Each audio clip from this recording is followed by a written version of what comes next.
It was a moment that changed everything. Mark walked into the room, his weathered jacket and slightly dated shoes giving off an unassuming vibe. But it was his watch that caught the attention of the room full of sharp suits and polished shoes. "Is that an old model?" someone asked, smirking. The group chuckled, making subtle jabs about how outdated his timepiece looked compared to the latest, more expensive watches everyone else wore. Little did they know, the joke was about to backfire in the most unexpected way. As the laughter echoed, Mark simply smiled and let the comments roll off his back. But behind his calm exterior, he wasn't bothered. In fact, he was waiting for the right moment. It wasn't long before one of the snarky remarks turned into a question that would change the tone of the entire conversation. "So, what's your watch worth, Mark? Must be a bargain bin find, right?" That was when he casually dropped the bombshell. "Actually, I'm the one who started the brand." The room fell silent. No one expected the man they'd just ridiculed to be the founder of one of the most prestigious watch brands in the world. It was a moment of realization, of stunned silence. And just when the group began to grasp the magnitude of his words, he leaned in with a grin that hinted at more than just a twist of fate. "You might want to know a little more about who you're laughing at before making jokes next time." What happened next was even more surprising. Stay tuned. The room remained frozen, the weight of Mark's words hanging in the air. For a few moments, no one spoke. The smug expressions from earlier were gone, replaced by wide eyes and nervous glances. Mark, though, remained composed, as if he'd been in this situation 1,000 times before. He wasn't in a hurry to explain himself, letting the silence build the tension. Finally, one of the men, who had been leading the conversation, cleared his throat awkwardly. "Wait, are you saying you own that brand?" he asked, his voice now more cautious than mocking. Mark nodded slowly, his eyes glinting with a knowing look. The brand he was referring to wasn't just any watch company, it was the Asterisk Watch Company. A luxury brand known worldwide, with watches that sold for the price of a car, sometimes even more. Few people even got to try one on, let alone own one. To imagine the quiet, humble man sitting in front of them could be the mastermind behind it was unfathomable. The company had started from nothing and had risen to the heights of global recognition. And yet, here was Mark in his old jacket and with a watch that looked like it belonged to a different era. The man who had mocked Mark earlier shifted in his seat, clearly uncomfortable now, but trying to regain some control. "So, what's the deal then?" he asked, his voice unsure. Mark simply gave a half smile and leaned back, his eyes scanning the group. But just as they were about to press for more answers, Mark dropped another piece of information that made everyone sit up straight. "It's not just about the watches. There's something else you don't know." Everyone leaned in, their curiosity piqued. What could be more? Mark's words hung in the air like a challenge, but no one dared speak. The room had shifted, and the confident atmosphere had morphed into something far more uncertain. They were all trying to process what he'd just said, but no one could quite wrap their heads around it. Mark's casual demeanor didn't match the weight of his revelation, and that made it all the more unsettling. The man who'd first ridiculed him, David, shifted uncomfortably in his seat, his expensive watch now feeling more like a heavy burden than a symbol of success. His eyes darted from Mark to the others in the room, searching for some sign of disbelief, but no one seemed to share his confusion. Everyone was waiting for Mark to continue, to explain the impossible, to justify his presence here among them. Mark finally spoke again, his voice slow, deliberate. "You see, it wasn't always this way. I didn't start with wealth or influence. I was once where you are, looking down on people based on what they had or didn't have." His eyes locked with David's, as though he could see straight through him. "But life has a way of flipping the script, doesn't it?" David's face flushed, but before he could respond, another voice broke in. Claire, one of the quieter members of the group, leaned forward. "What are you really trying to say, Mark?" Her voice was soft, but there was an edge to it. "What's the bigger picture here?" Mark leaned back in his chair and smiled knowingly.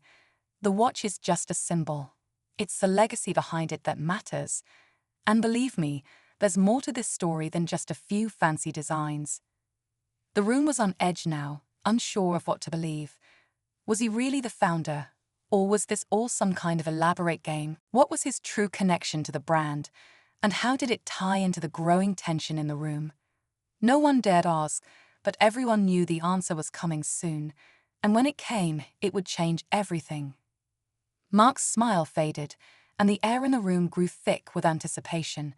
No one moved. No one spoke. It was as if the walls were closing in, and all eyes were glued to him, waiting for something, anything, that would explain the cryptic tension he'd just dropped into the conversation. Claire's question still hung between them like a delicate thread, waiting to be severed. David shifted uncomfortably, the fine leather of his chair creaking under the weight of his unease. He'd opened his mouth to say something but stopped, as though unsure how to begin. His expensive watch seemed to mock him now, its gleaming face more a reminder of his arrogance than a symbol of success. He wasn't used to being on the receiving end of a lesson, but Mark had turned the tables. "I'm not here to make you feel small," Mark said, breaking the silence. "But I do think it's time you understood something important. There's a reason I wear this old watch, even after everything I've built." His voice dropped low, and for the first time, it seemed like the man in front of them wasn't just an enigma. He was a force, a figure they couldn't quite grasp, and yet couldn't ignore. "Because it's not about the money or the fame," Mark continued, his eyes scanning the group. "It's about what you've lost along the way. You see, I didn't just create a watch brand. I created something that would last, something with a purpose, a legacy that transcends materialism." David's frustration bubbled over, but just as he opened his mouth to challenge Mark, the doors to the room suddenly flew open. The unexpected intrusion cut the tension in the air, and all eyes shifted toward the figure standing in the doorway. It wasn't anyone they expected. The figure didn't speak a word, but as the door clicked shut behind them, the room fell silent once more, this time with a chill that made everyone's heart race. The figure standing in the doorway was tall, with a presence that seemed to fill the entire room. No one had seen them come in, but there was an air of quiet authority that made everyone stop in their tracks. The newcomer didn't say anything, just stood there, eyes scanning the room like they were trying to piece together a puzzle. The silence felt like it had been stretched thin, every second adding more weight to the tension already hanging in the air. Mark, however, didn't seem surprised. His gaze softened for a moment, but there was a flicker of recognition in his eyes. The others, though, were a mix of confused and intrigued, not knowing if the newcomer was part of the story Mark had hinted at, or if they were something else entirely. Claire, her voice barely above a whisper, asked, "Who are you?" The stranger finally stepped forward, their voice cold and measured. "You don't need to know who I am. What matters is why I'm here." David, who had been itching to regain control of the situation, shot a glance at Mark, clearly frustrated. "And why exactly are you here?" he demanded, his tone sharp. The stranger's eyes flicked to Mark before responding. "Because your friend, Mr. Westbrook." Mark's full name, finally revealed, has a far darker past than any of you are aware of. The room tensed. Everyone's eyes darted between Mark and the newcomer, the shock rippling through the group. Mark's expression remained unreadable, but the tension in his shoulders spoke volumes. He had been hiding something all along, something so big it could shatter the legacy he'd spent years building. And as the stranger's words sank in, it was clear this wasn't just about a watch brand anymore. It was about a much deeper, more dangerous game Mark had been playing. David's voice shook as he asked, "What is he hiding?" But the stranger wasn't finished. "The question is, what asterisk aren't asterisk you seeing?" The stranger's cryptic words hung in the air, the tension in the room so thick it was almost suffocating. Mark stood still, his face betraying nothing, but his eyes, the ones that had so often seemed unreadable, now flashed with something new. Fear, regret? It was hard to tell, but it was enough to make everyone uneasy. "David, unable to resist any longer, stepped forward. "What's going on here, Mark?" His voice was louder now, almost frantic. "What haven't you told us?" Mark's lips pressed into a thin line, and for a moment he said nothing. It felt like the weight of his entire life was about to come crashing down on them.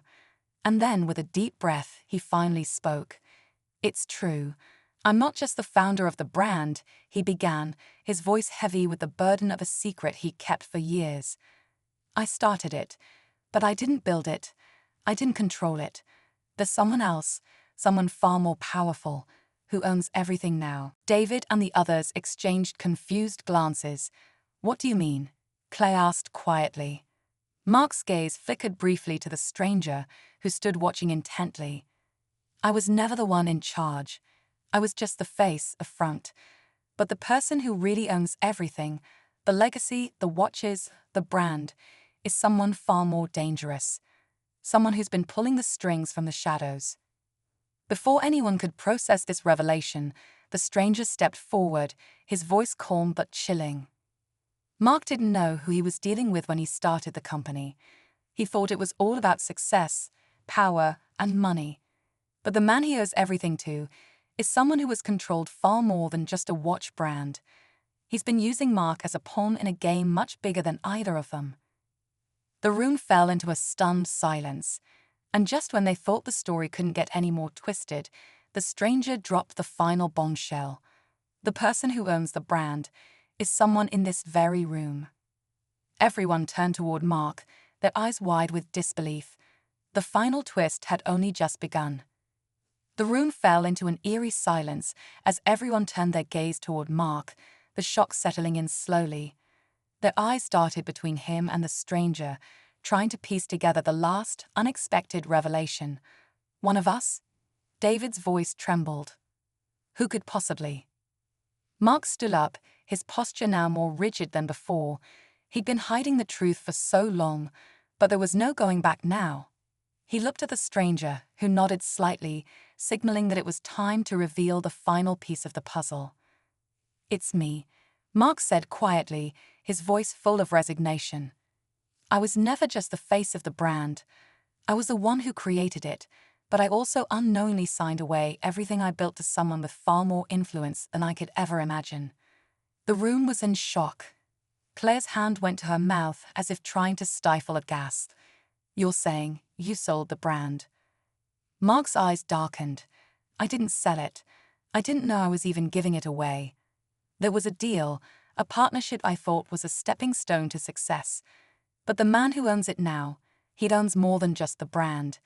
He controls every move I've made, every decision. I was a pawn in a game I never saw coming." The stranger stepped forward and revealed his identity. He was an old business partner of Mark's, someone from the past who had quietly taken control of the company's board. The manipulation had been subtle, agreements made behind closed doors, paperwork signed without full understanding. Mark exhaled, as if the weight had finally lifted. "But that doesn't matter anymore," he said, his voice gaining strength. "What matters is that I'm done being controlled. I'm taking back what's mine. It's time to rebuild, but this time, I'll be the one pulling the strings." The group looked at him, some with admiration, others with disbelief, but one thing was certain: the story of Mark's watch brand was far from over.